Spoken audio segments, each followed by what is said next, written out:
Бисмиллах, альхамдулиллах, вассаляту вассаляму аля расулиллах.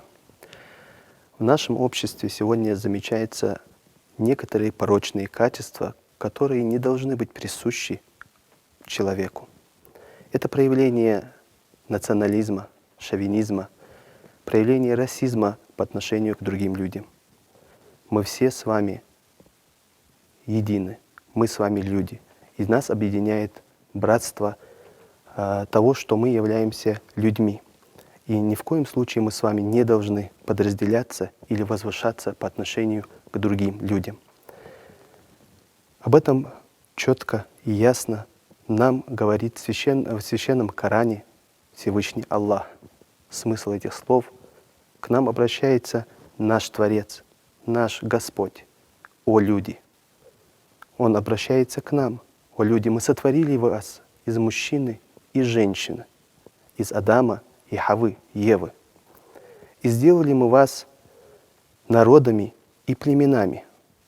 Для чего? Нам поясняет дальше Всевышний Аллах. Для того, чтобы вы узнавали друг друга. Не для того, чтобы мы возвышались друг над другом, не для того, чтобы мы главенствовали по отношению к другим, а для того, чтобы мы узнавали друг друга. А лучший из вас перед Всевышним Аллахом — это тот, кто проявляет больше богобоязненности. И все мы с вами не должны разделяться и возвышаться, надменно поступая друг перед другом. Все мы с вами должны проявлять просто человеческие качества.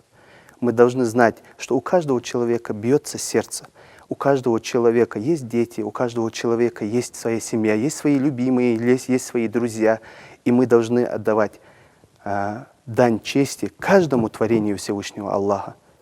Нету превосходства в нации. Все мы с вами творение Всевышнего Аллаха. И нету превосходства у черного над красным, над белым, и у белого красного над черным, сказал нам пророк Мухаммад, саллаллаху алейхи вассалям.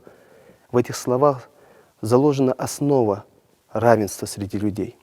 Эти низменные качества являются болезнью сердца, с которой мы с вами должны бороться, как боремся с раком или с другими болезнями. Мы должны эту болезнь искоренить из общества для дальнейшего существования в благе в мире, чтобы наши